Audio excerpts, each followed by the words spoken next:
好个杨彪、杨豹，竟然敢来威胁我！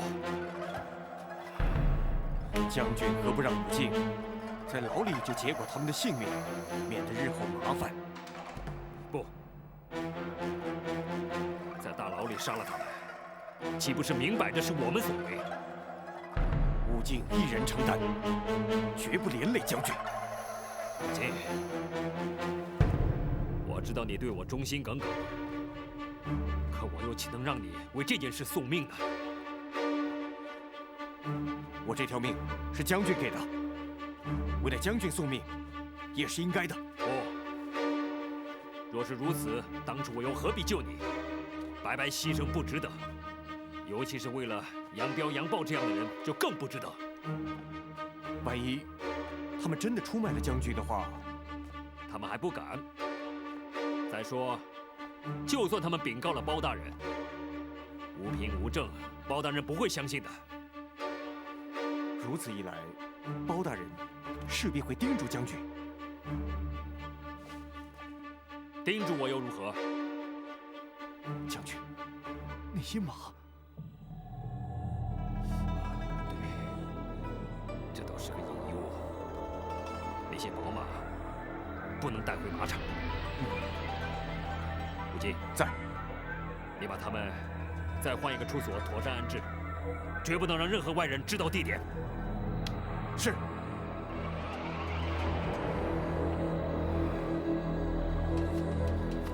哎呀，来，喝口水吧。虽然我看你们不顺眼，你们呢也看我不顺眼。既然关到了我这大牢里，咱们的总算是有缘。你们归天之后啊，别骂我就行了啊。老头，你这话什么意思？嗨，也没别的意思。你们是涉嫌人命关进来的，可是这么多天都过去了，知州大人根本就没有提起过你们的案子，所以呢？我干这行都半辈子了，以我的经验来看，你们呀，恐怕是不能活着出去了。哎，来，拿吧。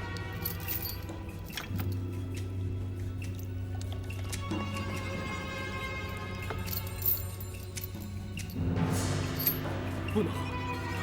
嗯？怎么了？为什么不喝呀？怕我下毒是不是？哼，谁知道你安的什么心呐？我安的什么心？你们呐是不知好人心。哼，你们爱喝不喝？去。大哥，没办法，只有忍了。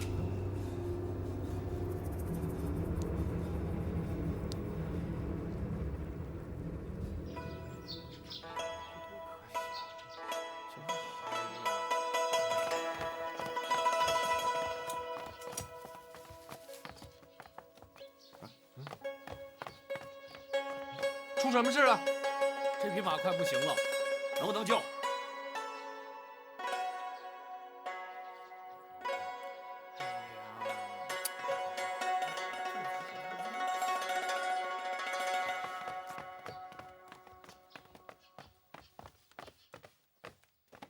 启禀大人，病死的那一匹是拉车的马，其他的都没什么问题。离经多日，竟然连马匹都支撑不住。可曾找到添购之处？属下已经打听过了，有一批马贩正在城外聚集了一个马市，属下和张龙这就去挑选。且慢，将病死的那匹马妥善安葬，毕竟他也跟着我们辛苦一路。是。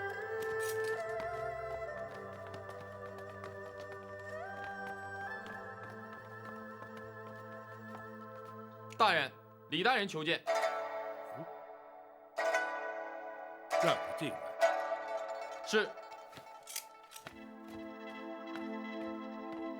大人，李全没有事不会来，莫非州衙又出事了？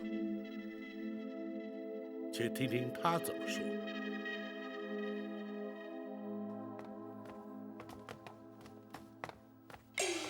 请，大人，包大人啊，大人，下官有消息禀报。您说，回包大人，杨豹杨彪突然担心被人下毒，甚至在牢里不敢吃喝。大人交代过，如发现特殊情形，要立刻回报。下官不敢违令，所以前来禀报。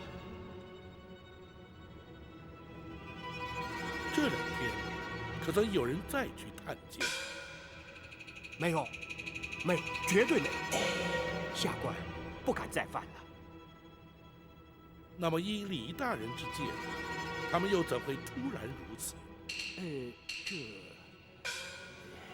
下官实在不明白。大人，会不会是因为他们被关了太久，而疑神疑鬼？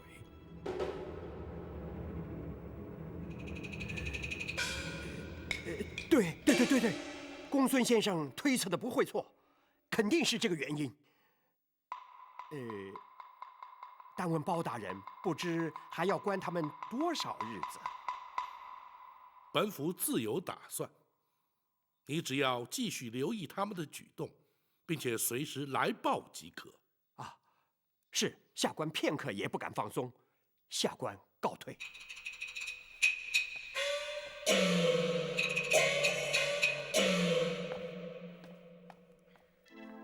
大人，杨氏兄弟开始担心被人下毒，绝非偶然。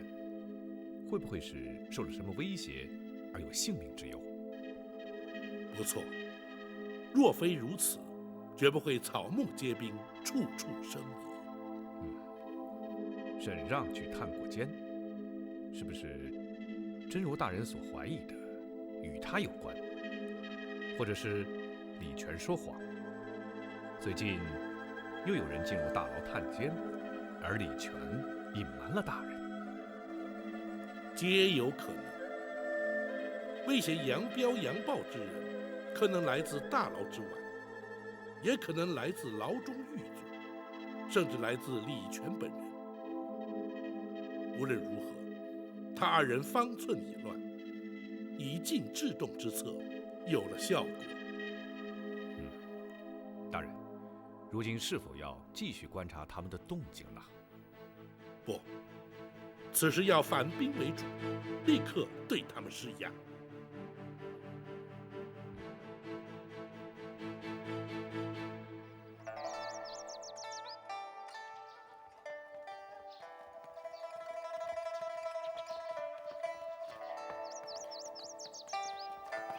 大人，您要去州衙？展护卫因何没有去陪伴沈姑娘？绿珠正在替她梳妆。大人，可要属下陪同前往？本府只是去州衙看看，无需同往。展护卫还是专心陪伴沈姑娘吧。是。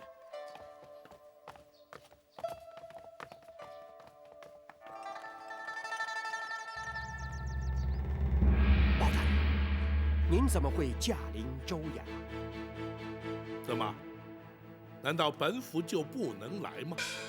不，下官是说，包大人若有事没交代完毕，随时传下官去驿馆就事，怎敢劳动大驾呀？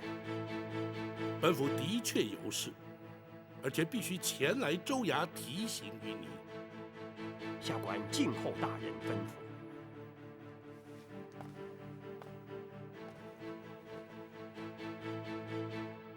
既然杨彪、杨豹担心在牢中被人下毒，李大人可做了防范？下官立刻加派人手，日夜在牢中守卫。餐饭饮水呢？李大人必须指派专人负责。倘若他2人果真被人毒害，本府唯你是问。是，下官立刻遵办。你且将在牢中负责看管他2人的牢头招来，本府有话交代。是。敢问包大人，您是打算？你想知道本府的打算？不，下官不敢。包大人是为李大人好，万一走漏了风声，恐怕连李大人都会成为被害的对象，所以李大人还是不知道的好。是，下官不问，下官什么都不知道。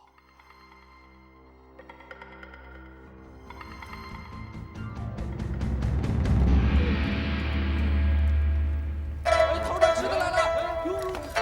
哎，不是给你们的，这是特别给里头2位准备的，哪轮得到你们呢？去！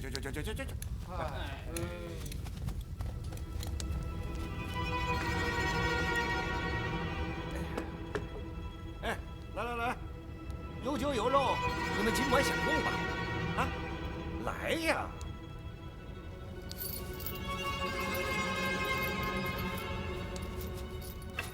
老头，啊，这酒菜是谁给的？哎呀，你就别管是谁给的了，啊！哎呀，保证没有毒。不信？嘿，那我吃给你们看。嘿，哎呀，那，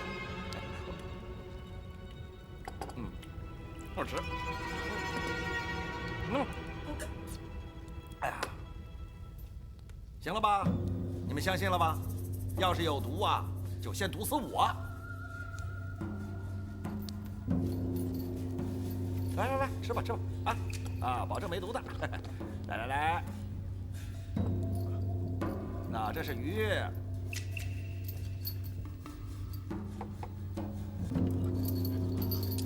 哎，还有酒。哎呀，你们尽情的吃吧，啊，好好把握住最后这一餐。你说什么？为什么是最后一餐？包大人传下话来了，说你们假造相册的案子犯了，明天就要升堂问案。你说什么？什么假造相册？你快说清楚！听说你们是犯了克扣军饷的死罪，包大人身边的铡刀是先斩后奏，不必等到秋后处斩。这不就是你们的最后一餐吗？老头，帮忙！麻烦你禀告包大人，就说我们就要吃香饼。咦，明天到了公堂上，不就见着了吗？不，到了明天就来不及了。老头，帮忙啊！老头，帮忙啊！啊！跪下！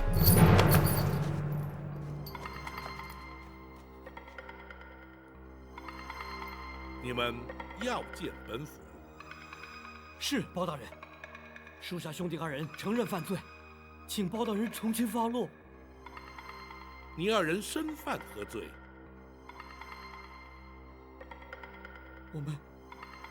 我们确实克扣了军饷，相册是补造的。明日升堂之后，本府自会裁处，你们又何须前来？军饷已经全部补发了，包大人明鉴。那又如何？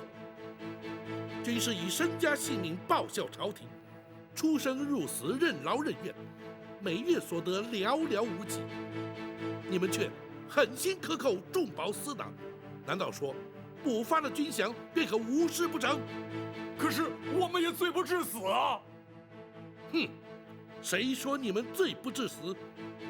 分明是你们为图脱罪，派人杀害孙强父力，教唆杀人，罪上加罪。大胆！不是我们知道谁干的。既然不是你们教唆，又怎会知晓是何人所为？包大人，我们愿意说出实情，请包大人从轻量刑。哦，你们是在向本府提出条件交换？不，属下不敢，属下兄弟只是想将功折罪。既然如此，那孙强、傅立究竟是何人所杀？是武进。武进又是何人？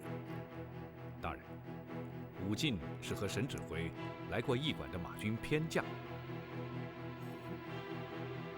杨彪，那武进与他二人可有夙愿？不，他也是受人指使。他是受何人指使？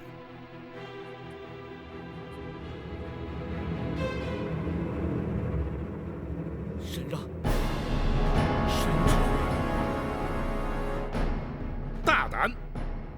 那沈让乃是商州马军指挥，又是你的直属官长，岂能容你任意攀污？属下所说句句都是实情。那孙强不过是一名普通士兵，傅立不过是一名大牢狱卒，沈指挥与他们又何深仇大恨，非要将他们置于死地不可？本府倒要听听，你又如何自圆其说？回报大人，沈指挥一向对军纪要求甚严，孙强犯了抢夺之罪，他认为有损军誉，所以不等秋后处决，就以私刑处死。若是如此，你们又怎会知晓？是他当面对我们说的。不仅如此，昨天他来探监，又以有损军誉为理由威胁我们，所以我们才怕他下毒。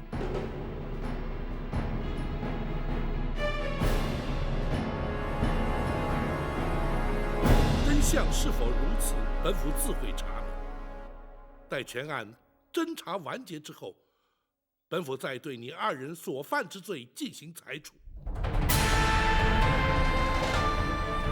牢中饮食不必担心，本府可以确保无毒。来人呐！在。将他们押回大牢，听候裁处。是。走，快点，快点。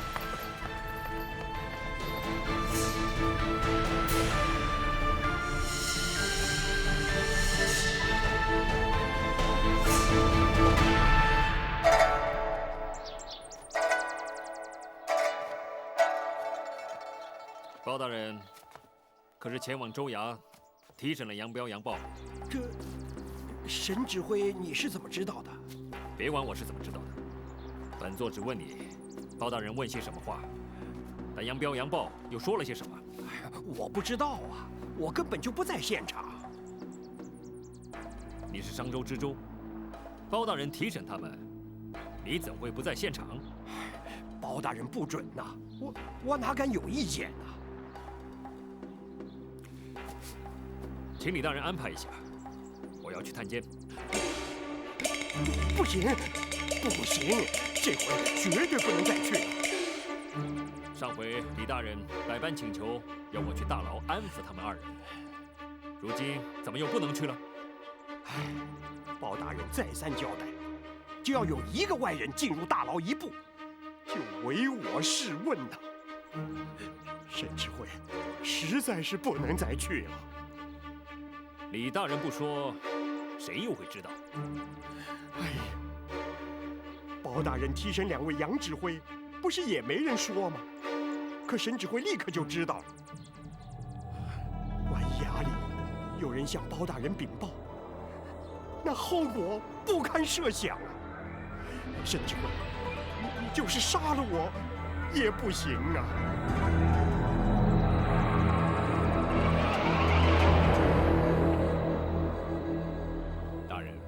方才在州衙，何不立刻传李全问话，也好确认沈让昨日究竟是否再度探监？不能急。李全虽然蛮憨无能，却也不能完全排除共谋的可能。倘若急于问话，只恐反而打草惊蛇。然而杨彪、杨豹兄弟二人既然肯承认伪造、想册、补发军饷，可见他们的确非常害怕遭人下毒。那只是片面之词，不能尽信。或许是他们为求脱罪而采取的保命之道。不过既然他们供出了沈让与武进，就给了我们追查的方向。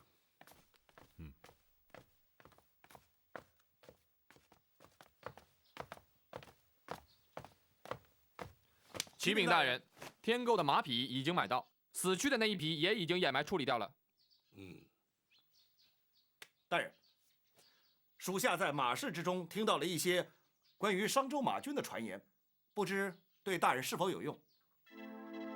说来听听。是。马贩中盛传，商州马军在3年内汰旧换新，购买了上千匹马，被视为少见的大买卖。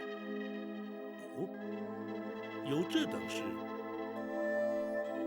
大人，依军中规制，每10人养马2匹。商州马军人员总数2500人，依规定养马500匹。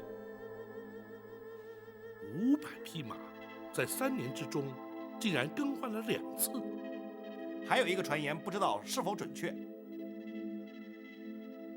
说商州马军的指挥沈让，拥有世间罕见的名贵宝马，4、5匹之多。既然是世间罕见，他又是从何而来？大人，传言是这样，但是详细的情形就不知道了。本府明白了，此事不得向任何人提起。你们退下吧。是。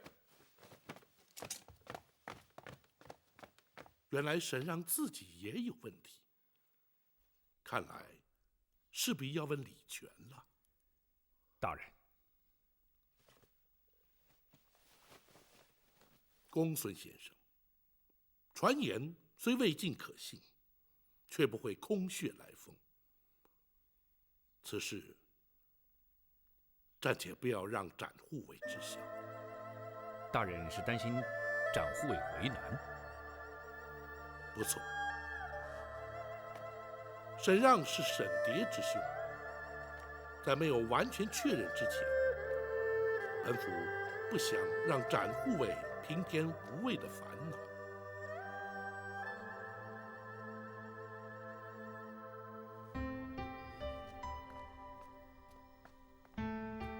小心。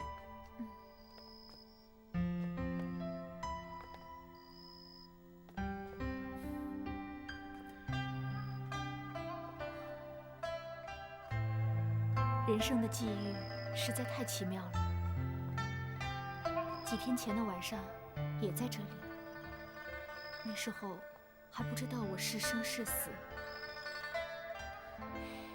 现在不但熬过来了，而且我们能够这么幸福的在一起。我跟你说过的嘛，会永远在一起。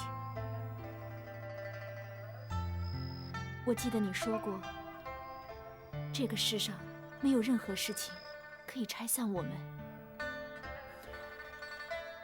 这是我的承诺，我一定会做到。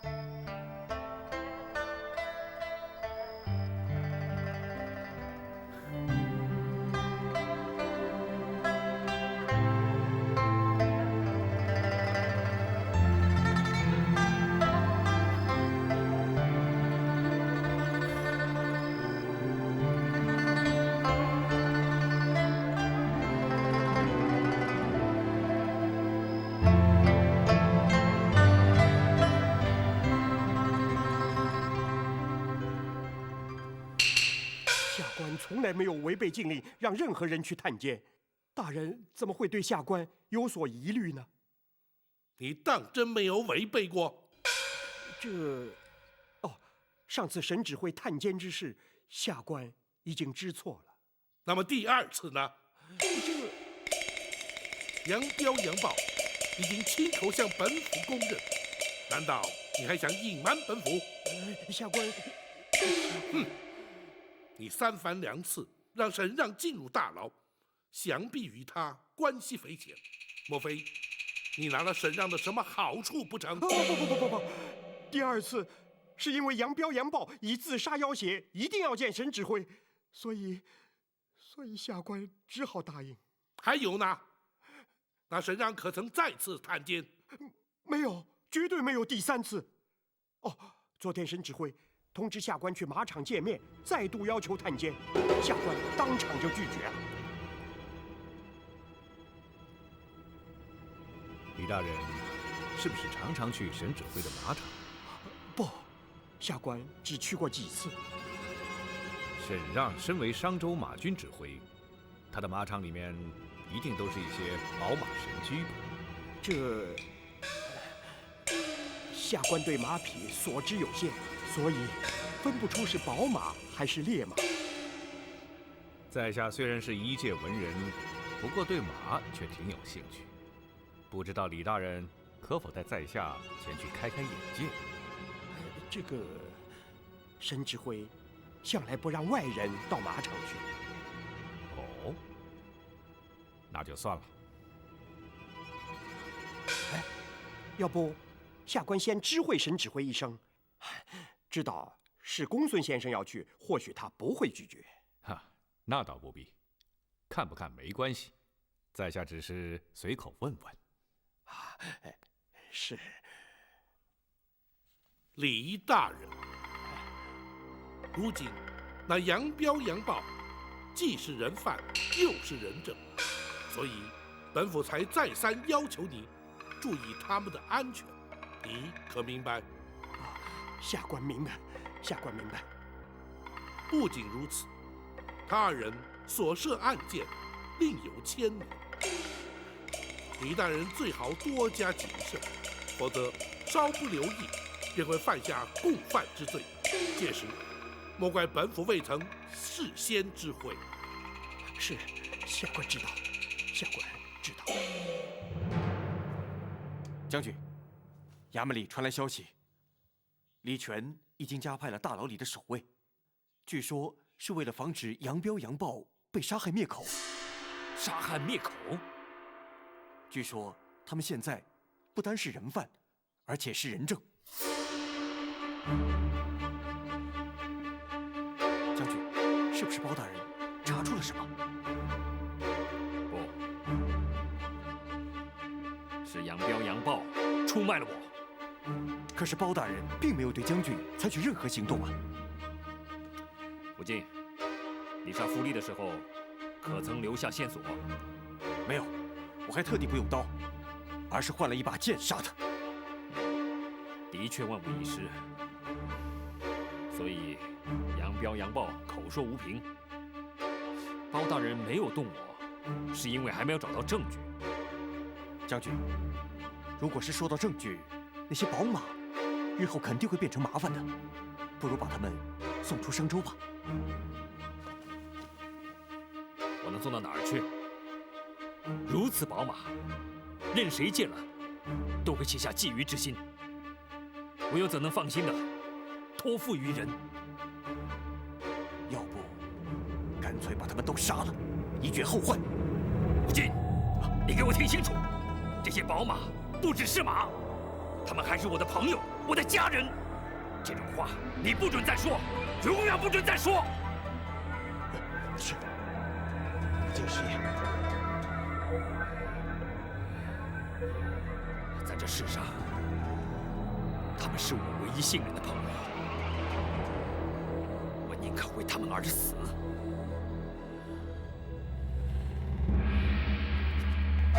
走，归。包大人，是不是已经查明了武进才是杀死傅立孙强的凶手？如今可以证实属下说的话了吧？追查凶案，岂能如此快速？本府乃是有事询问。哦，我们一定有问必答。你们可曾去过沈指挥的马场？那是他的私人马场，一般不准人进去。不过我们兄弟2人倒是经常去。他身为马军指挥，为何还需要私人马场？沈指挥有4匹价值连城的宝马，不属于马军的财产，所以派了专门的士兵在马场照顾。你们确认是价值连城的宝马？我们都是马军指挥，这一辈子都和马匹混在一起，绝不会看错。那宝马又是从何而来？这属下就不知道了，我们也不敢问。商州马军马匹的汰换情形如何？汰换的相当勤。就属下记忆所及，这3年来，在我右卫营就几乎全数换了2次。左卫营也是如此。汰换如此之勤，可是常态。在正常的状态下，不该换得这么快。不过汰换军马是马军军部的决定，营级无权干涉。你们也不曾提出质疑。这军部的说法是汰旧换新，提升战力。可是新换的马普通的很，根本就很难挑出骏马，而且还有不少烈马。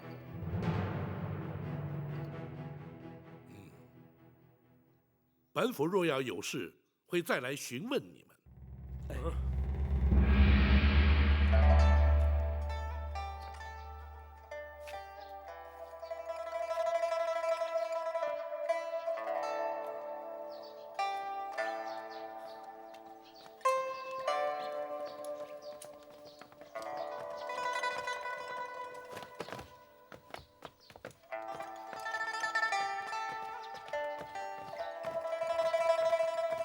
大人回来了。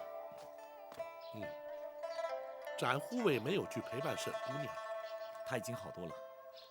大人，可以派遣任务给属下了。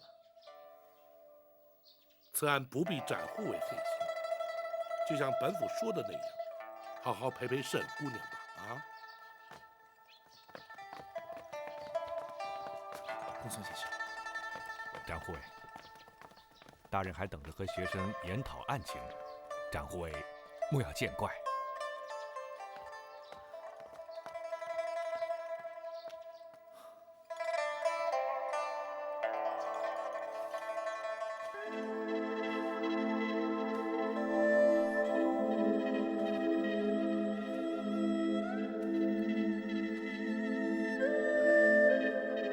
如今看来，不得不将沈让列为涉嫌最重之人。6年前，本府向皇上保荐于他，或许未必正确呀。大人为国举才，又岂能料到会发生这样的事情？当初，本府习他为难得一求的武将，却忽略了他的人品心性。倘若他真犯下这些罪行，本府实在难辞其咎。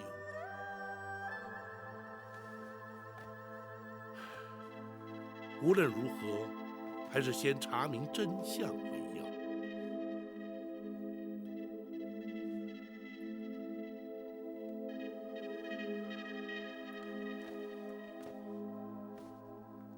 大人若要追查沈让是否涉案，所谓宝马名驹及换购军马之事，便是着手之处。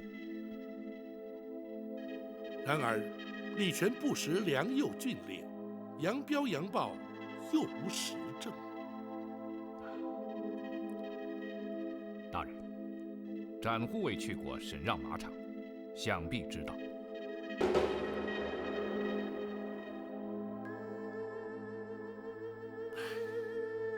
公孙先生分明知晓本府心意。大人，请恕学生直言。请说。倘若学生换作是展护卫，无论是否面临两难之境，也不希望被排除在外。公孙先生此话怎讲？展护卫来自江湖，倘若因为涉及私人感情而失去追随大人之初衷，当初又何必投效朝廷呢？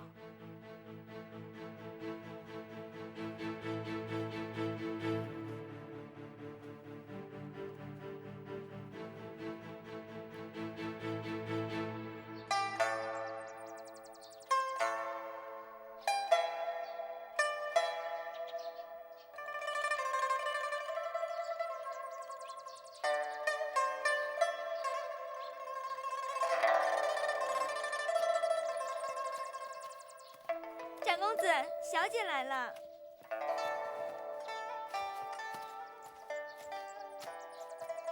怎么又出来了？在屋里实在待不住，如果不是公孙先生交代要多休息，我恨不得能一直待在院子里。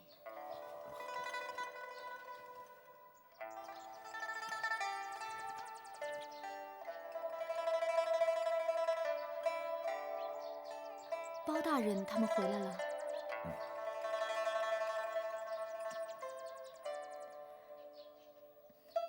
你总不能一直陪着我。去看看包大人有没有事要你帮忙。包大人暂时还不需要我。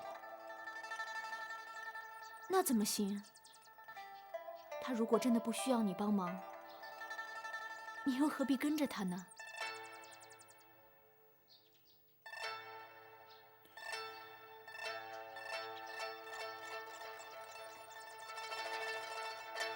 你怎么了？没事，我没事。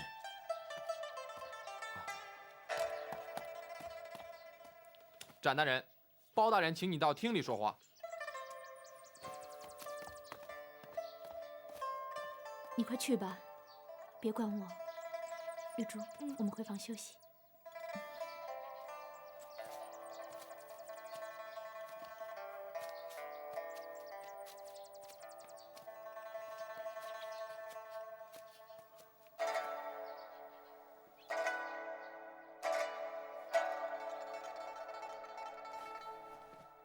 在沈姑娘治病之前，你曾说过要带她离开，寻个无人之处单独相处。展护卫可还记得？展昭记得。如今她已无大碍，你何不再考虑离开之事？大人，您是想把我支开？你怎会有如此看法？孙强一案是否牵扯上了沈让？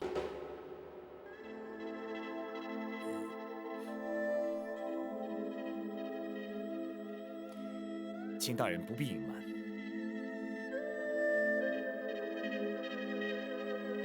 你果然观察入微。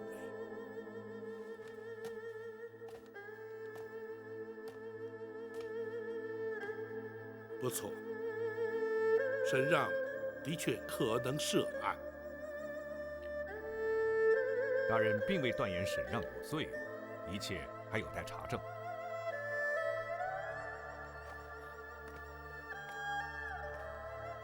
大人，可否让属下知道详情？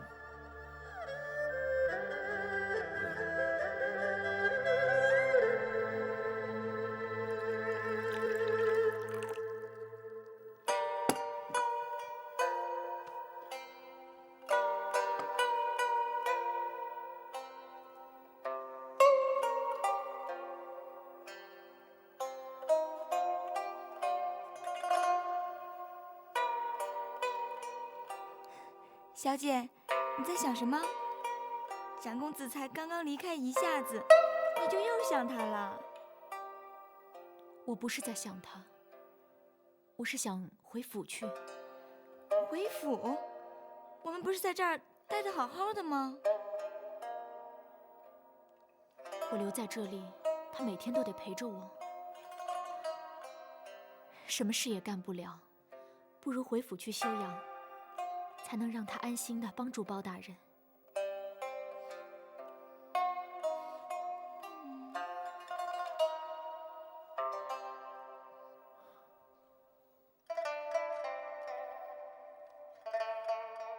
如今，虽然沈让只是涉嫌，可是一旦确认，你势必陷入两难之境。沈姑娘与他是兄妹，本府若要你去查他，对展护卫而言，又情何以堪？因此，从现在起，你必须置身事外。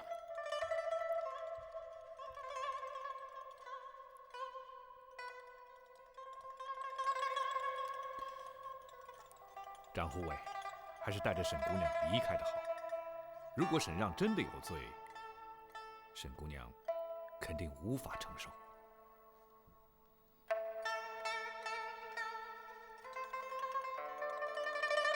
大人，能不能让我仔细考虑一下？当然可以，毕竟你总要面对沈姑娘。展护卫，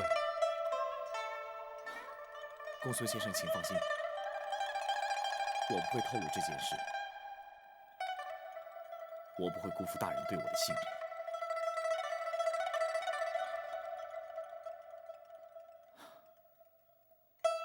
大人，马场我去过，只有一匹叫白龙的马，才能算得上是真正的名驹。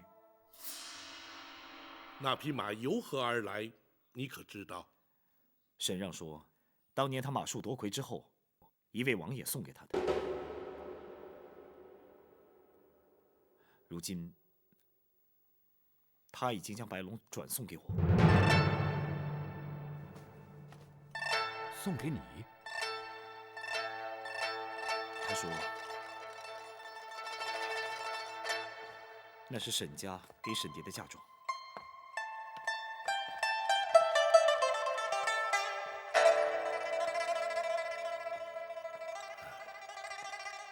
这就是本府最不愿意见到的情形。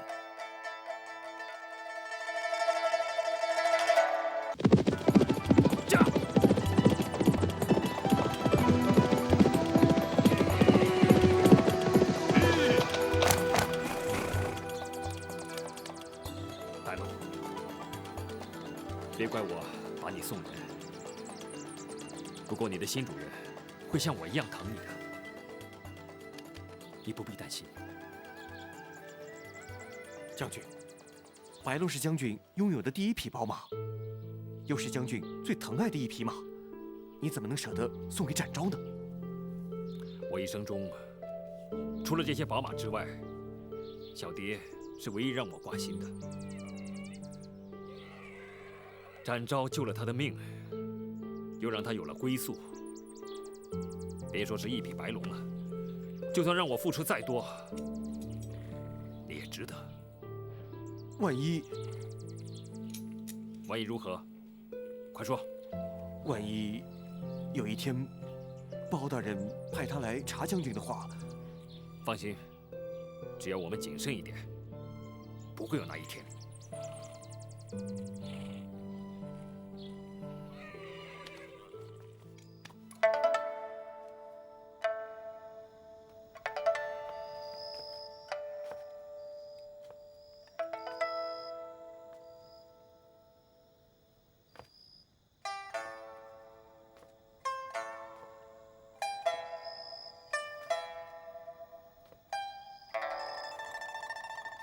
小姐慢点。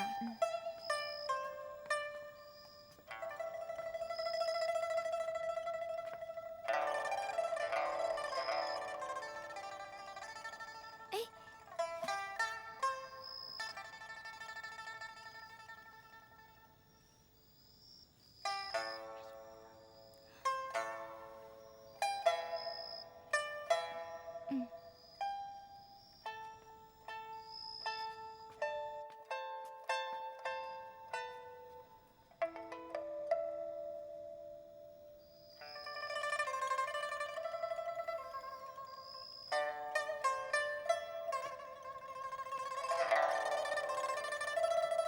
你还没睡啊？你不是也没睡吗？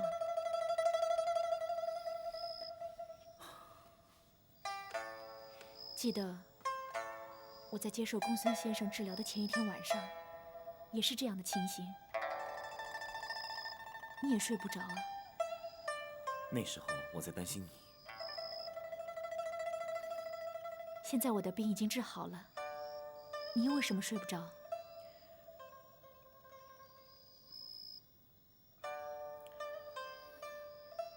我知道，你心里一定有事。白天我没来得及问清楚，现在你可以告诉我了。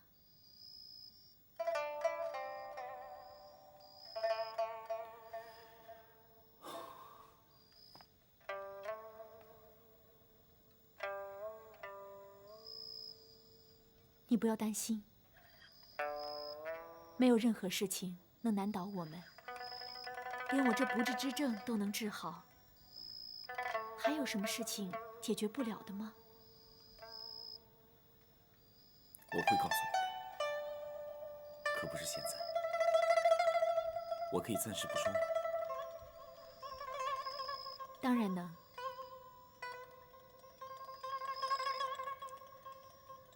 在这之前，我希望你答应我一件事。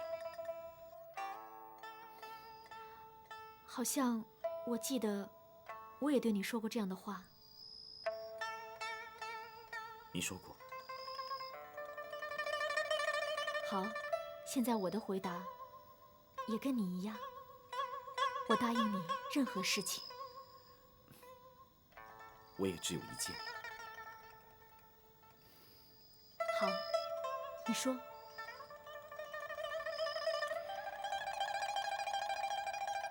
听我的话，回家去休养。你别误会，我并不是要赶你走。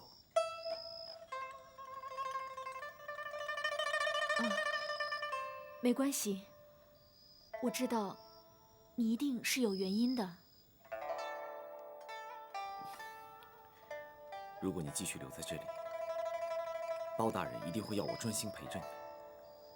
若是这样，我就无法帮包大人办事了。我知道，其实我也不希望因为我的原因而影响到包大人的公事，更不想成为你的负担。你放心，我每天都会去看你。你不用担心我。其实，我也早就觉得应该回去。一直待在这里，打扰包大人，实在是不应该。小蝶，我说的都是真心话。其实，就算我回家去住，你也可以来看我，我也可以到这儿来看你呀。不行，你不能太累了，我去看你就行了。只要你不耽误公务就行了。这样吧，去问问公孙先生，听听他的意见。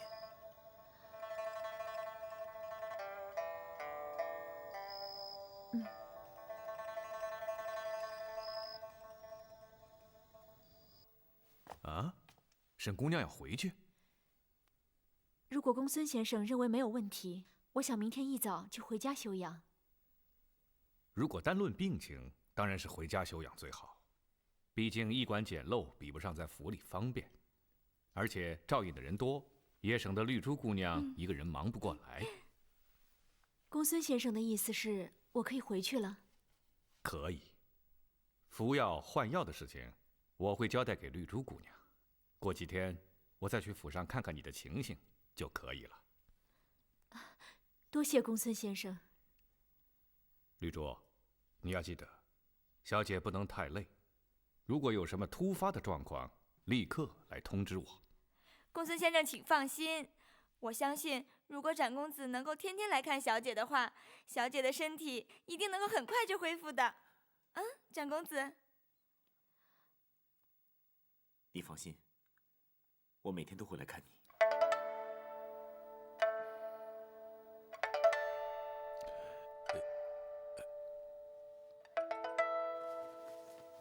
哦，沈姑娘要回家去。是的，明日一早就走，展护卫会亲自送她回去。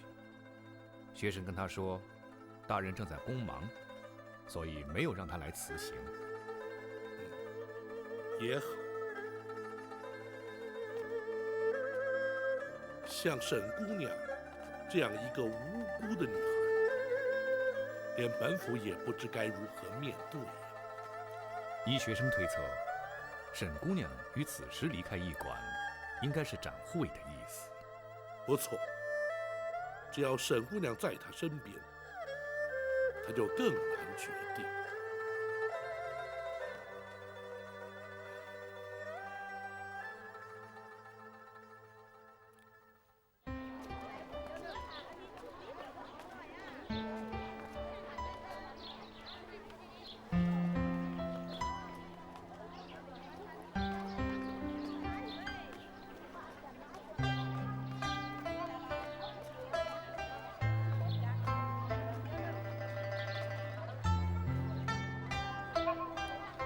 公孙先生，这些日子打扰了，沈蝶在此向您致谢。沈姑娘不必言谢。治愈姑娘绝症的经验是在下最大的收获，该致谢的是在下才对。公孙先生客气了。绿珠，公孙先生，我的交代别忘了，无论是换药、熬药、吃药都不能错，记得吗？绿珠知道，公孙先生尽管放心。那就好，轿子要慢一点，别颠着你家小姐啊。是。还请公孙先生代沈蝶向包大人致意。放心，我会的。你还是早点回去休息吧。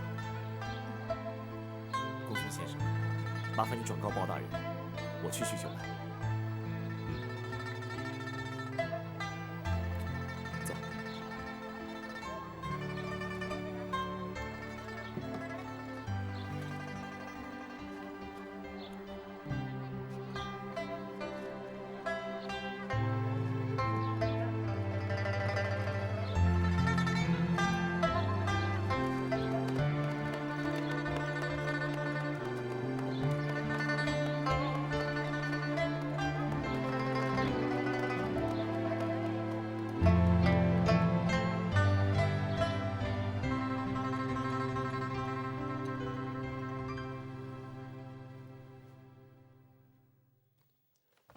将军，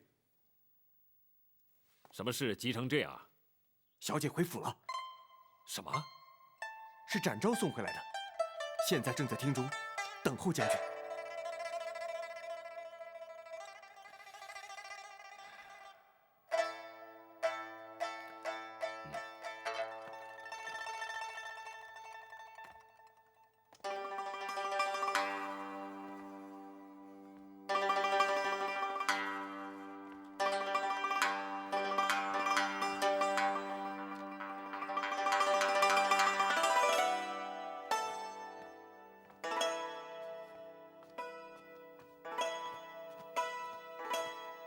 展护卫，沈指挥，请坐。请。哎，小蝶呢？她有些累了，绿珠在招呼她休息。小蝶突然回来，怎么事先也不通知一声啊？是临时决定的。难道包大人打算离开商州？还没有。啊，那一定是小蝶自己吵着要回来。不，是我要她回来的。哦，这又是为什么？府上比驿馆舒适，对小蝶比较好。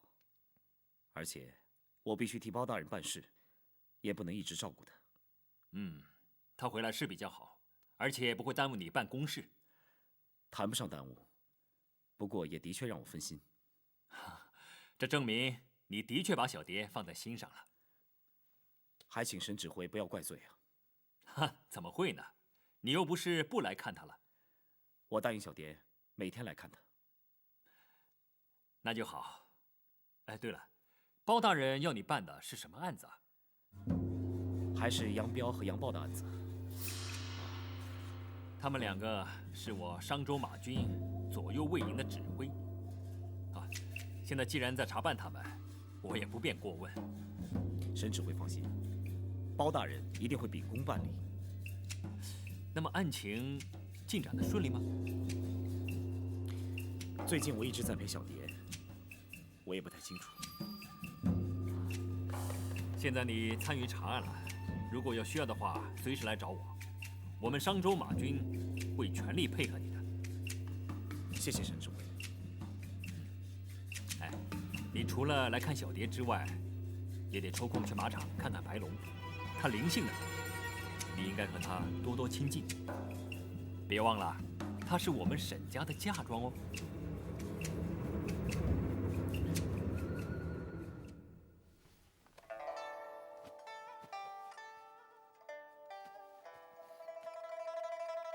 他走了吗？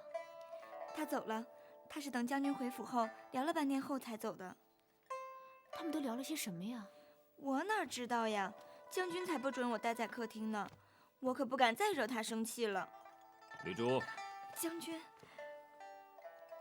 别在小蝶面前把我说得太凶，我这妹妹会怪我的，知道吗？是，将军。哥。哎，小蝶，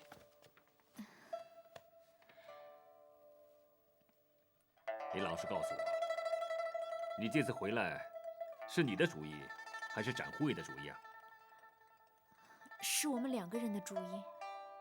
好啊，现在已经变成我们了，把我这哥哥给排除在外了。哥，你就别再取笑我了吗？回来也好，在这儿可以好好休养。他呢，可以好好帮包大人办案，而我，可以天天看到我的宝贝妹妹，皆大欢喜嘛。哎，哥，包大人要他办的什么案子啊？我怎么方便问他呢？不管是什么案子，都跟我们扯不上关系的。我希望他能够尽力，最好他能帮助包大人顺利破案。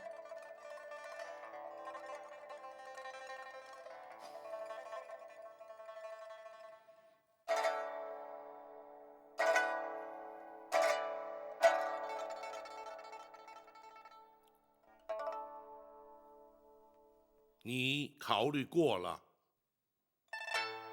是。你决定如何？大人，请让展昭参与查案。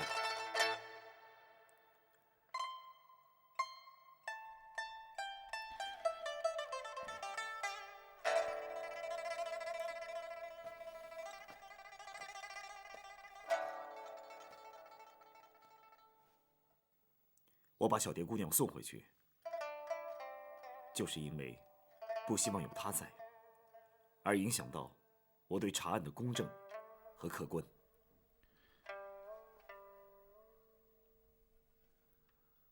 可是这么一来，你和小蝶姑娘之间恐怕会……如果沈让真的有罪，到时候她最需要的是关怀和安慰，我会和她一起面对，不管她会不会责怪我。展护卫，当然，我希望查证的结果能够证明沈让无罪。2种结果都有可能，不过展护卫要有个准备。无论结果如何，我都会坦然接受。好，既然展护卫已有准备，大人。不，我不同意。大人，本府办案一生，最不愿意见到的，就是公与私之间的矛盾。即使能够做到所谓的大义灭亲，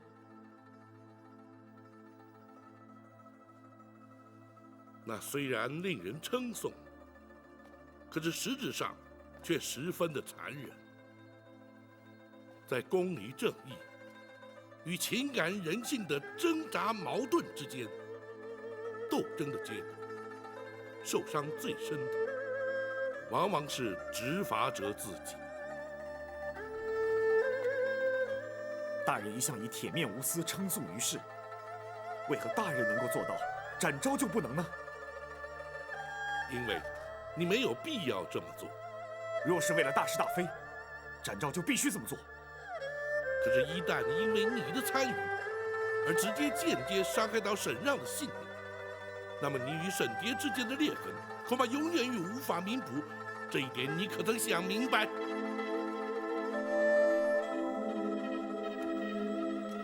展昭出身江湖，一向讲求是非黑白、善恶对错。追随大人多年，大人对属下的言传身教，属下铭记在心。这些年，属下也从未因私而害公，更一直引以为傲。大人，展昭心意已决，请大人成全，不管后果如何，展某一肩承担。既然你知已如此，本府不再坚持。好，你可以加入查案。多谢大人。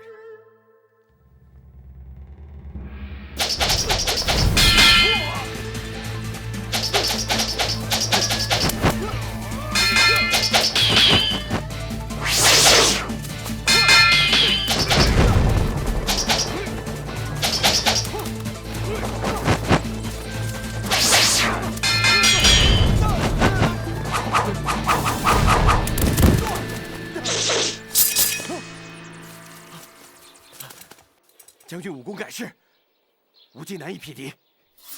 上马再战。好，驾驾，驾！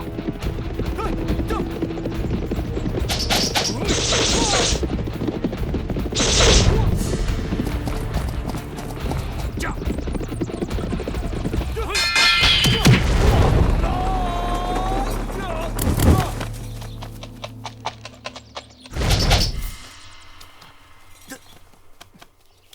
将军，我本想借探望小蝶，随时前往驿馆观察动静。如今小蝶已经回府，你要多加留心打探，知道吗？是，我就会随时留意的。驾，驾，驾！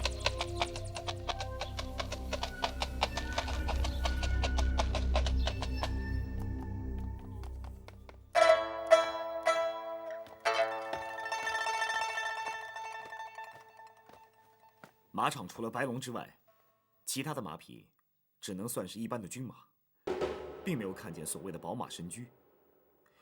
杨彪、杨豹和马氏的传言是否有误？其他的马可能已经被他藏起来了。有可能。可是他为什么不把白龙也藏起来？这是因为他要把白龙送给你，甚至可能想利用你来证明，他只有一匹白龙是宝马，而且是合法获得的。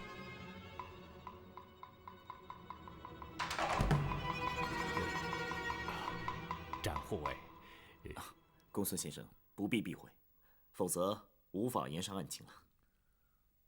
公孙先生的确多虑了，本府确信，沈让即使涉案，也不会以沈姑娘的终身大事做文章，两者应无关联。是，学生失言了。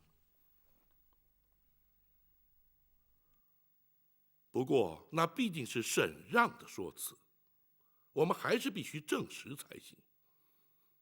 究竟送白龙的那位王爷是谁？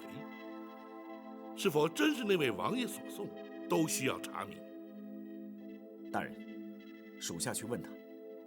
不行，只要一问，就会让他有所警惕。他是否说过，白龙是当年常山赵子龙所骑的千里追风白龙驹的后代？不错，沈让的确这么说过。既然如此，学生曾经在一册专记宝马典故的书册里面读到过，白龙驹代代相传，最后落到前朝后周的皇室手中。柴王爷？哪位柴王爷？太祖皇帝陈桥兵变，黄袍加身之后，后周皇帝退位称臣，太祖皇帝赐他柴家历代封王。如今的这位柴王爷已是世袭2代，部分皇室遗物准许柴家保留。这白龙马莫非也在其中？这么说来，沈让所言不虚。不，还必须证实的确是柴王爷所赠。大人与柴王爷私交甚密，只要大人修书一封，快马传递，相信很快就能得到答案。不错，大人，倘若真能证明白龙的确是柴王爷所赠呢？若是如此，就必须转而追查其他宝马的藏匿之处，或者查出其他的证据，才能确认沈让的罪行。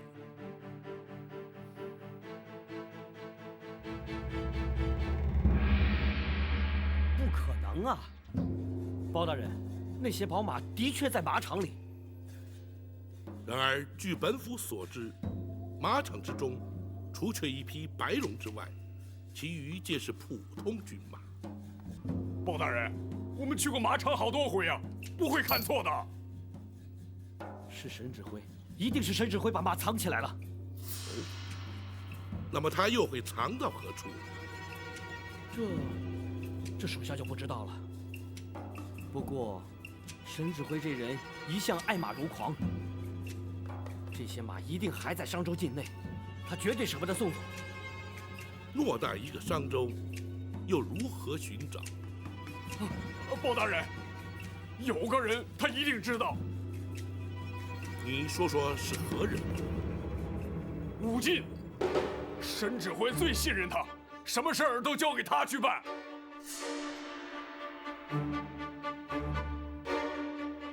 那武进究竟是什么出身？回包大人，武进是3年前随沈指挥一起来商州的。沈指挥还在军中，为他补了个偏将的缺。其实，他只替沈指挥办事，并不管马军中的公事。所以沈让将身边的事就交代给他。不仅是身边的事，就连马贩都是由武进负责接头的。哦，那武进又怎会与马贩有所往来？听说武进原本是个马贼，打劫用的马匹需要替补，都是由那些马贩替他找回来的。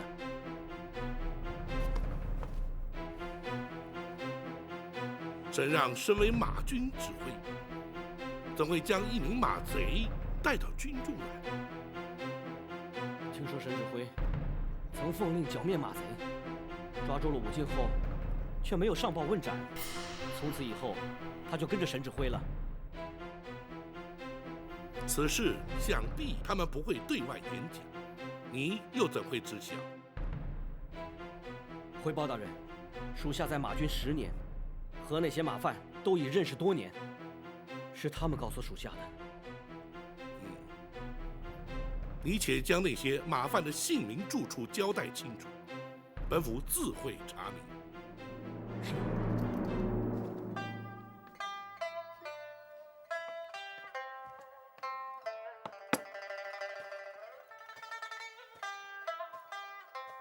小姐，是长公子来了吗？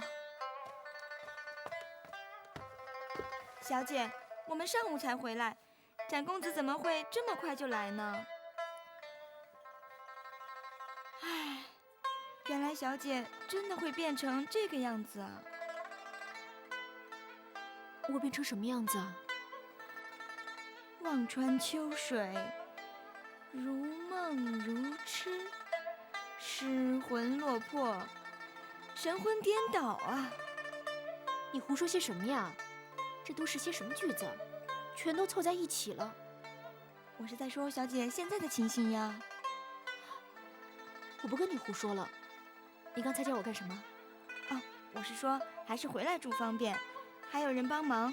在驿馆住的时候呀，真能把我给忙死。这段日子真的像做梦一样，时间虽然不长，却有这么大的变化。但是就算是做梦，也是好梦，美梦。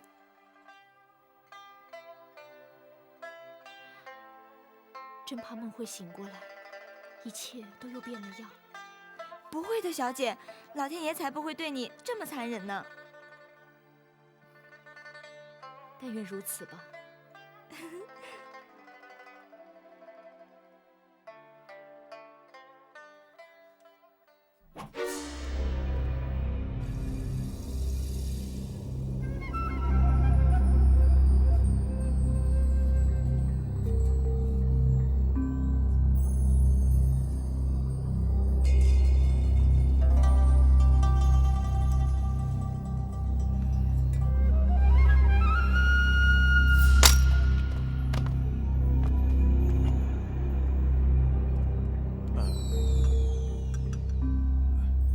话就说。将军那一天和展昭比试，你想知道胜负如何？是。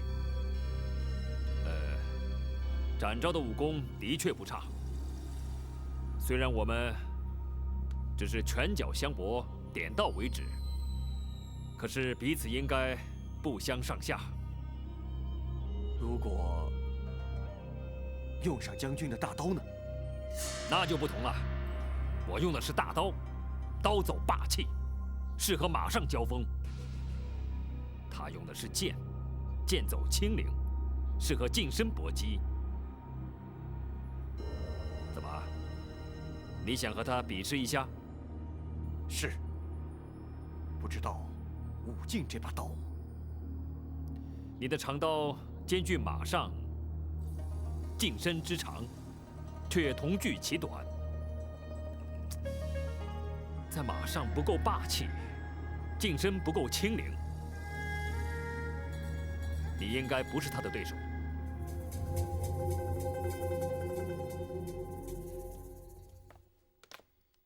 大人，武进既然参与审让诸多事务，何不由他身上着手？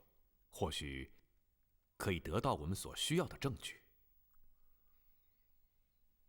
不，他有一名马贼，专为追随沈让，二人之间必有外人所不知的关系。只怕非但追查不出，反而会打草惊蛇。还是等收到柴王爷的回函再说吧。大人，张龙赵虎传递大人信函，大约何时可以回返？柴王爷府邸在青州，距此地大约200多里地。这一去一回，明日此时应该可以回来。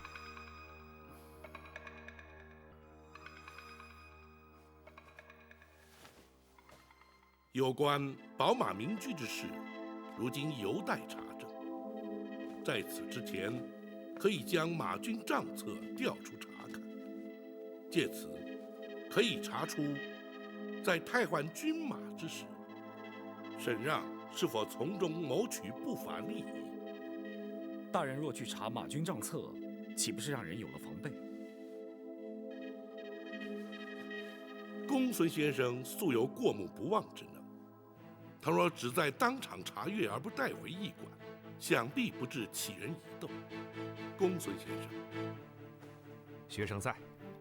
叫李全通知沈让，明日前往州衙与本府见面。是。大人，属下要做些什么？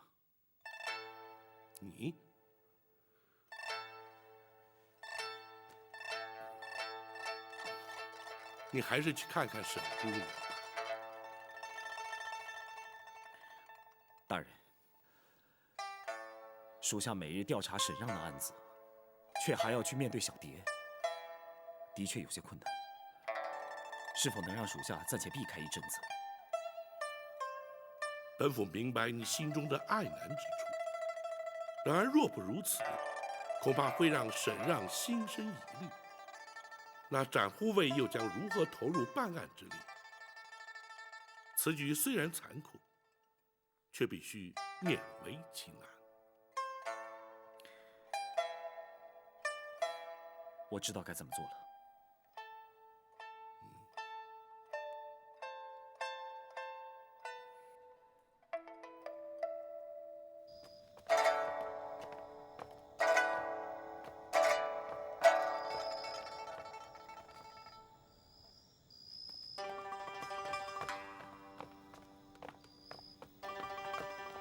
展护卫，申指挥，包大人已令李全李大人通知我前往州衙，你又何必再跑一趟？我是来看小蝶的。待会儿我想去马场看看白龙，还请武进帮忙带路。那是当然。武进在，你留在府中待命。是。可知包大人传我去州衙，为了何事？想必还是为了扬标扬报、克扣军饷的事情。说来惭愧，律下不严，却让包大人费心。沈指挥虽有疏忽之错，但毕竟犯错的是杨彪和杨豹，相信包大人只会对沈指挥略施薄惩而已。那么，孙强的命案又查得如何？依包大人推测，应是杨彪、杨豹所指使。只是案情的内容，请恕在下不能多谈。那当然，是我多此一问了。来人，带展护卫去见小姐。是。啊，请。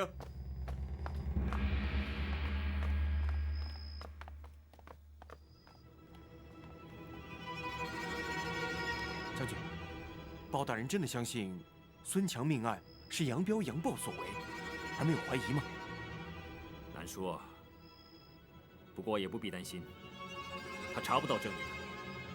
这2天包大人几次前往州衙，提问杨彪、杨豹，如今再传将军前去问话，吾今担心。放心吧，我自会应对。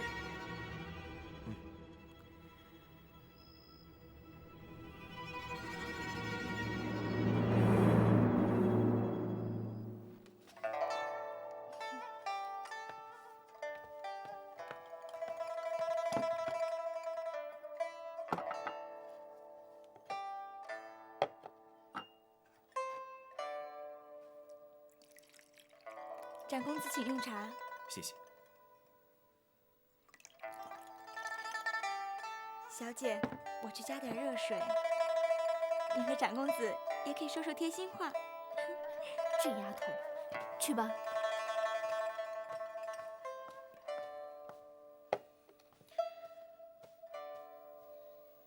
你还好吗？我昨天才回来的。你说能坏到哪儿去？我是在担心你。我没事的，你不是帮着包大人办案吗？怎么现在有空过来呢？包大人去了州衙。包大人也去了州衙？那哥哥是去州衙见他了？包大人找哥哥去干什么？包大人是开封府尹，商州归他管辖。找你哥哥只不过是例行公事，这很正常。啊，吓了我一跳，我还以为包大人查的案子和哥哥有关呢，害得我担心了半天。好了，我得走了。刚来就要走啊？我答应过你哥哥，抽空去看看白龙。吴静还在等我呢。你应该多去看看白龙，他很有灵性的。你也常去马场？啊，我不常去，我只敢骑在白龙背上。他好像认识我一样，每一次步子走得特别稳。好了，让武静等太久不好。啊，你虽然会武功，不过骑马要小心呢。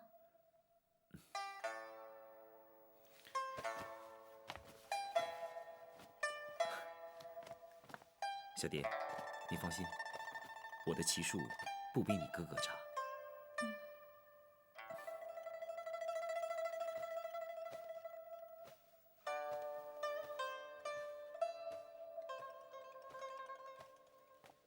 哎，小姐，展公子怎么走了呀？他去看白龙了。哦，我知道了，原来新姑爷呀去检查嫁妆去了。这臭丫头！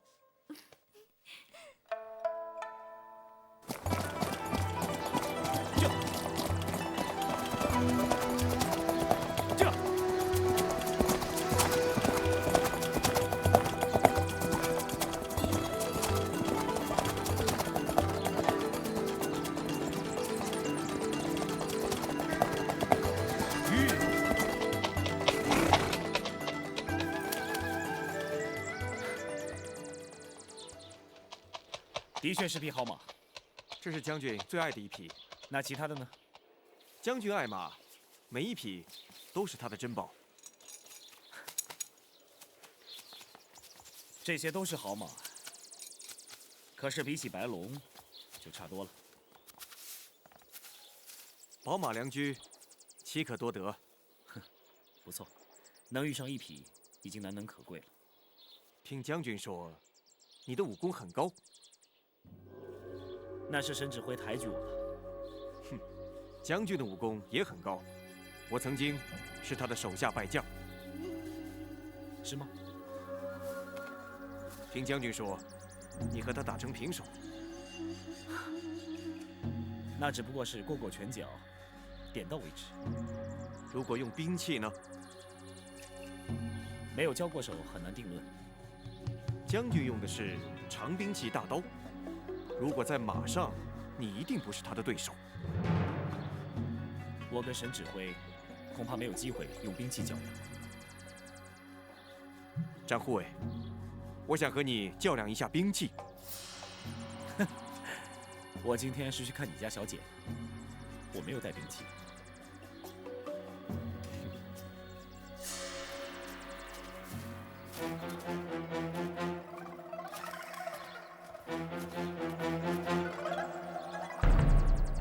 我不用带，那是我的。我不想和你比，只是切磋印证武功而已。你认为我不配和你比试武功？不是不配，而是不必。你若坚持不肯，就是看不起我。我只想和你比一比，并不是要和你拼命。那好吧。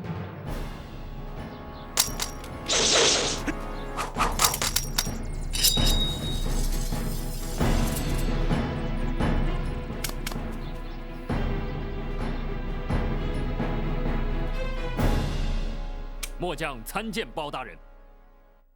沈指挥免礼。谢包大人。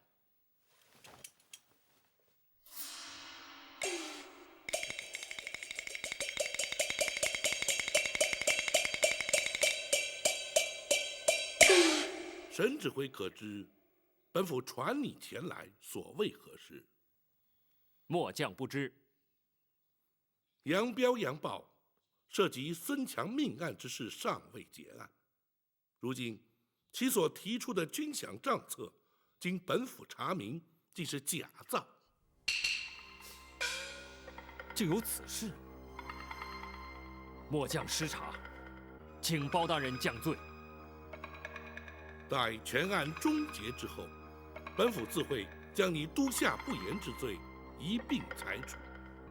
是，末将静候惩处。本府执掌开封，商州隶属开封管辖，本府职责所在，不能不追根究底。那杨彪、杨豹竟能假造饷册，其他各营又怎能不查？是，末将立刻将各营饷册送往驿馆，请包大人查阅。不仅是饷册，举凡兵籍名册、往来文书，一概要查，也免得还有其他弊病。可是数量繁多，送往驿馆恐有不便，请包大人明鉴。不必送来，公孙先生自会带本府前往各营查看。是，末将全力配合。马军何处军营据此追击？回包大人，是左卫营。左卫营已有严重失误，不是要查，而是要办。待杨豹结案之时，一并处理。是。其次便是马军军部。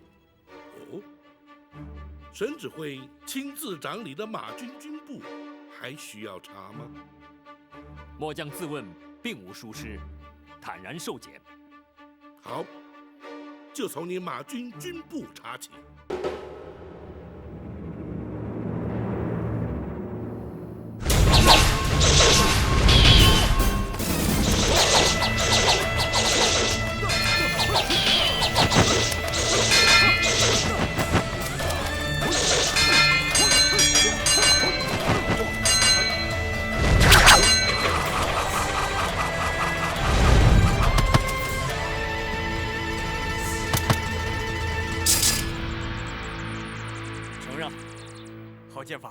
我甘拜下风。你那把长刀也不是常见的兵器，马战或步战，都可适用。那倒是。难怪将军对你的武功赞不绝口啊！能接住你那把刀的人也不多嘛。只有将军和你。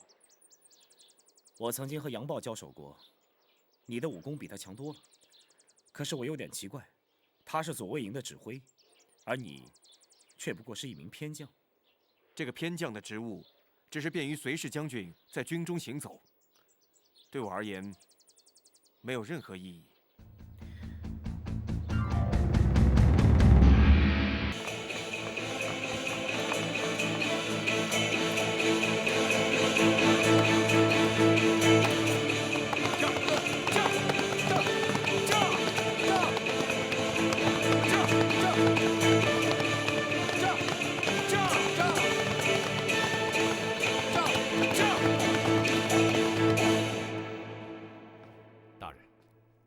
学生已将商州马军历年来购军马的账目誊录在册，请大人过目。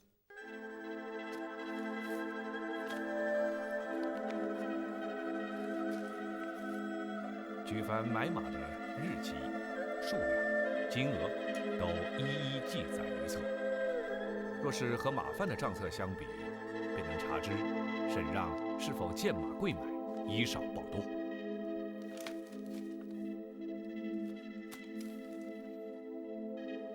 如今马价如何？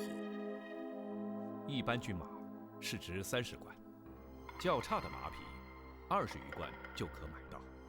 若是骏马良驹，卖价可到上百贯，其间的价差颇大。在马军账册上所列的买价又如何？回大人，沈让3年来汰换上千马匹，学生特别留意，发现卖价几乎都在80、90贯上下。哦，换言之，他若果真以贱报贵，每匹马当有60、70贯价差。是，总数应该是在6、7万贯。当下米价每担约1贯左右，价差足够买米6、7万担。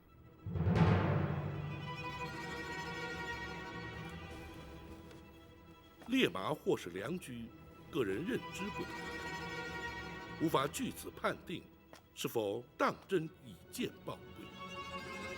恐怕只有根据杨彪所提供的马贩名单进行追查核对。是。对马贩，大人可要立即进行查核呢？且等柴王爷的回函到了再说。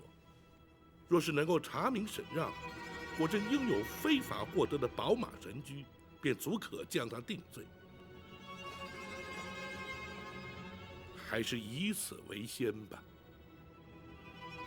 大人，有关武进的背景，学生已经进行清查，晚间当可有所回报。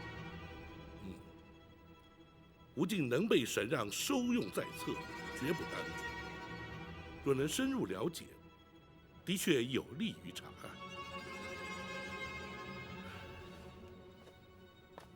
倘若果真坐实沈让涉案，本府担心对展护卫总是个打击。只是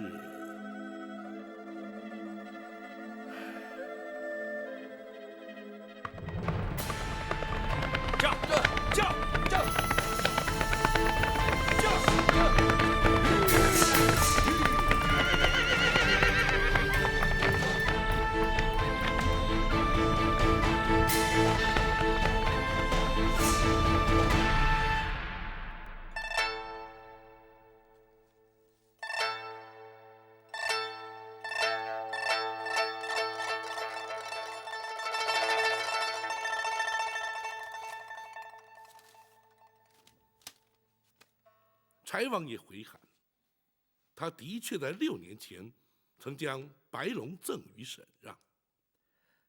大人，如今证明白龙是柴王爷所赠，那沈让拥有宝马神驹之说，是否可以不攻自破？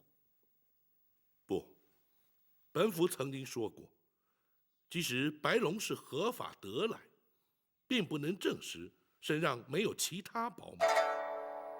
只是如今必须另起炉灶，追查是否真有其他宝马，若有，又藏匿于何处？那必须从武进身上查起。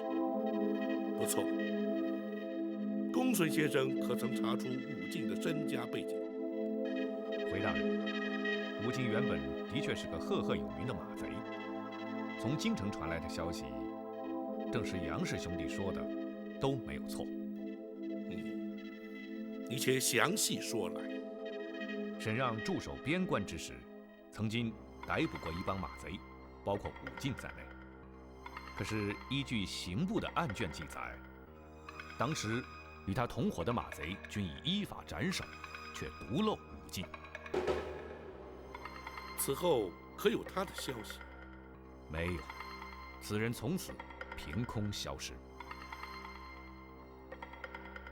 如此说来，沈让当年的确救过他一命。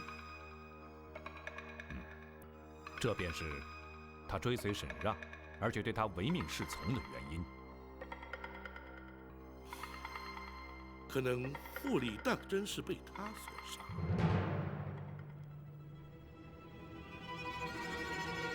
战护卫说，今日在马场跟武进比试过。他非要跟我比试，而且他的武功也不差。当初傅立是一剑必应，那武进，他用的是刀。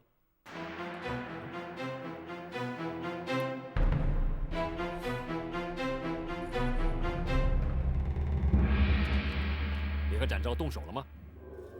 武进是替将军试他的剑，结果呢？我败了。以他的武功来说，你败得不冤。如果有一天将军要和他交手的话，不会有这一天的。你忘了，他是我未来的妹婿。是。不过还是要提醒将军，他的剑法太快，将军只能和他马战。哦，你是说在马下我不是他的对手？武进只是实话实说。南侠展昭当然不是浪得虚名，可我却不相信，我的那把大刀真不如他。将军，你放心，我相信我和他不会兵刃相见。如果真有这么一天，我会记住你的话。多谢将军。你替我试剑，应该是我谢你吧？将军对武进恩同再造，武进为将军做任何事情都无怨无悔。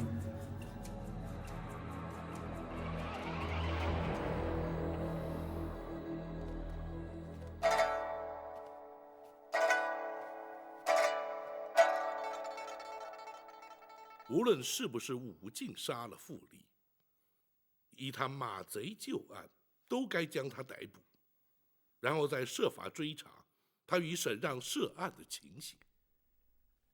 大人，这样岂不是让沈让有了警觉？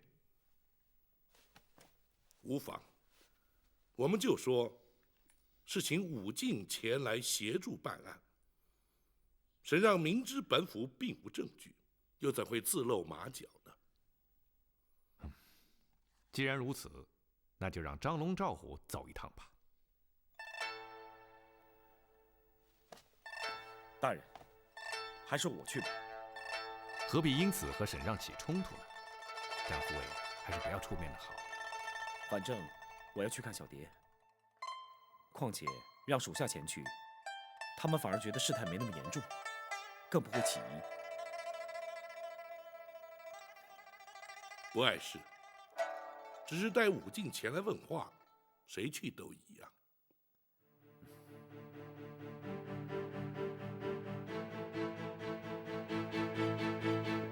包大人要传武进去问话？正是。武进虽是马军偏将，但他只是协助我办事，并没有具体的执掌。包大人怎会传他去问话？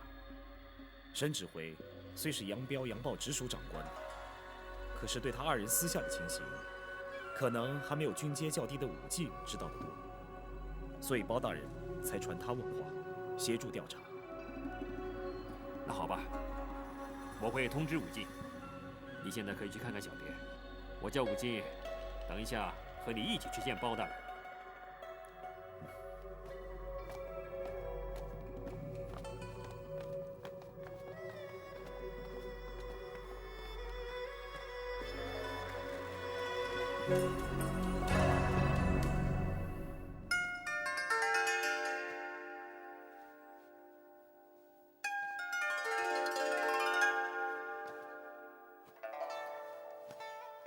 你怎么一大早就过来了？长公子呀，一定是急着来看小姐，所以整夜都没睡。这丫头，还不快去准备茶水？是。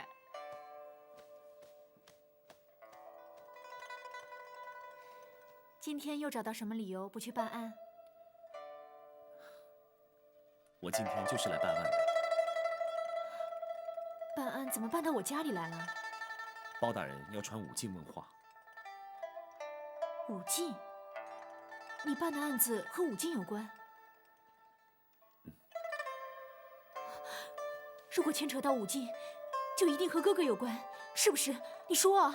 小蝶，你先别急。包大人办的这件案子，需要武进去协助调查。你哥哥也知道这件事情，他还帮我去通知武进呢。把我给吓死了，我还以为……别胡思乱想了啊！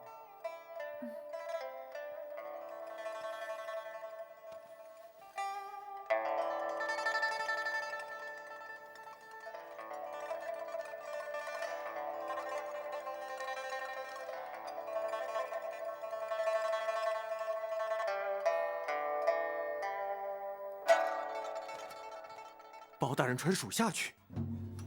展昭会带你去驿馆。这段时间，包大人没有对我们采取任何行动。这次传属下前去问话，一定有什么原因。也许他只是想试探我们的反应，或者真想从你口中问出和杨彪、杨豹有关的事情。难道是他们招供了什么，让包大人决定开始行动？放心，不管他们供出什么，都没有证据。将军希望我如何应对？如果问到了任何与命案有关的事情，你只要矢口否认就行了。包大人办案一向讲求证据，没有证据的话，他不会把你怎么样。如果你实在放心不下，就马上离开商州，不去见他。那将军如何向包大人交代？我就说你不辞而别，下落不明啊。如果那样的话，包大人就会相信杨彪、杨豹的说法，而盯上将军。真要如此，也只好随他。但是他还是没有证据。我还是去，不管包大人问什么，我都不会承认。这就对了，这才显得我们并不心虚。就算他有任何怀疑，也无能为力。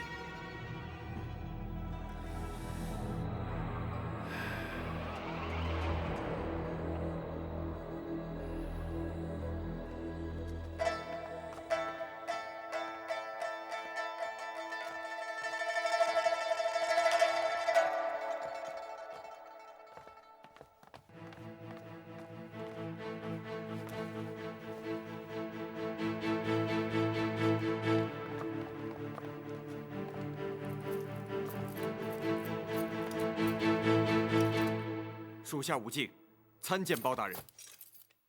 起来说话。谢包大人。吴敬，你可知本府为何要传你前来？听长护卫说，包大人传属下前来，是为了询问有关杨彪、杨豹之事。不错。除此之外，本府还有一件事要询问于你。是，包大人请问。5年前，在河北东路与契丹交界边关，有一伙打家劫舍的马贼被擒，一干马贼均被依法斩首，唯独马贼首领却凭空消失，从此未再出现。此事你可知晓？属下从未听过，不知包大人因何要提此事，又为何要询问属下？很简单，那马贼的首领也叫做武进，而当时领兵抓贼的正是如今的商中马军指挥沈让。当年你虽然逃过一劫，没有被依法斩首，但沈让却不能将你销案。即使事隔5年，你依然难逃罪责。此事想必沈让心知肚明，只要本府将他传来一问便知。不知你意下如何？不必传唤将军了。怎么？将军待我恩重如山，我不能再拖累他。包大人，我就是当年的马贼，请包大人叫我依法就办。你可知，依法，你还是要被斩首。我知道，这5年算是我多活的。既然如此，你可还愿意回答本府问话？包大人，请问。据杨彪、杨豹向本府供称，沈让私人马场之中藏有多匹名贵宝马，可有此事？将军只有1匹宝马白龙，而且已经送给长公子作为嫁妆。长护卫应该十分清楚啊。然而，他们却说，是你将那些宝马藏匿起来。他们是信口喷雾。将军没有什么宝马，又如何藏匿？请包大人明察。不仅如此，他们还供称，你亲口承认狱卒傅立乃是被你所杀，你又作何辩解？傅立与我无冤无仇，我因何杀他？若是沈让授意，自然你会唯命是从。傅立被杀是死在剑下，可我用的却是刀。你怎么知道他死在剑下？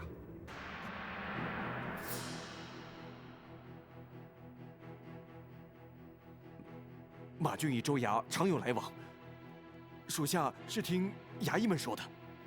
就因为傅立是死于剑下，所以人不是你杀的？不错。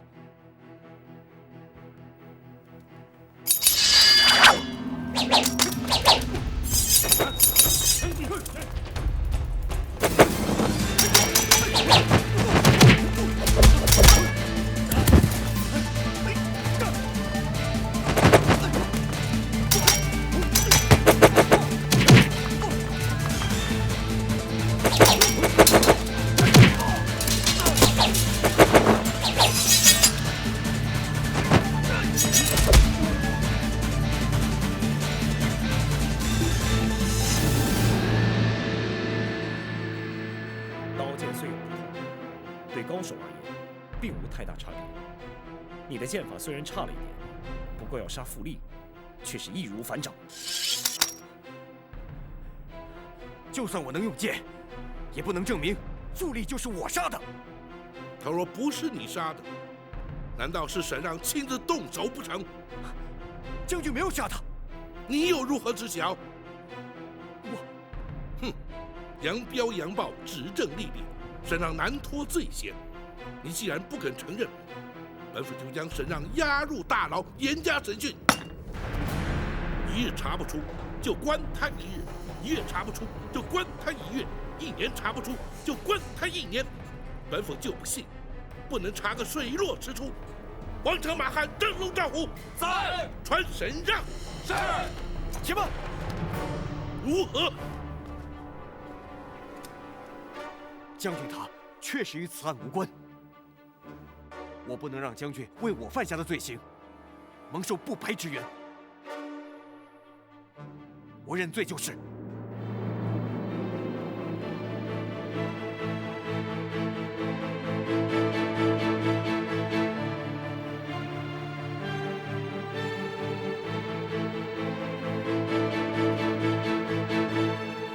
你承认杀了傅立？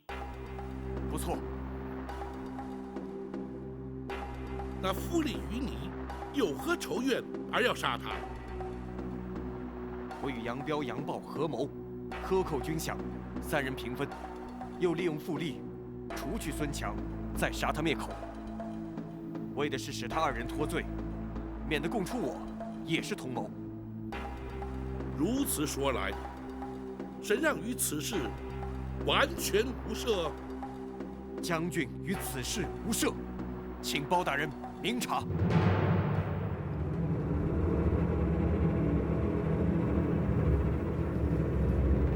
进去，坐下。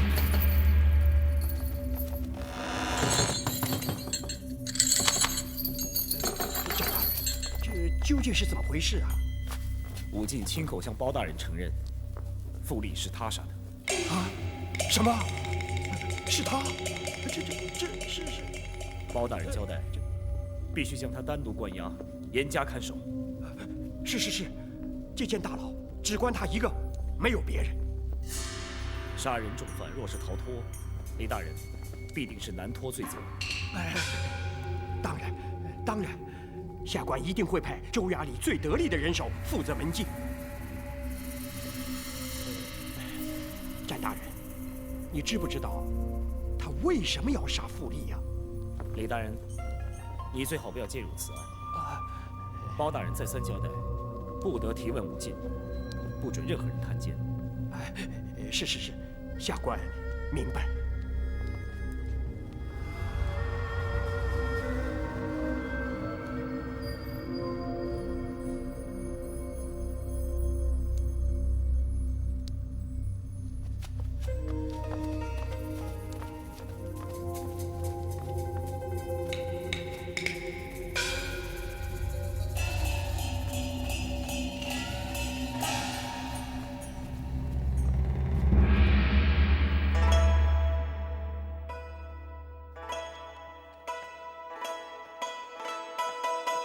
启禀将军，打探到什么消息？5偏将已被送进州衙大牢。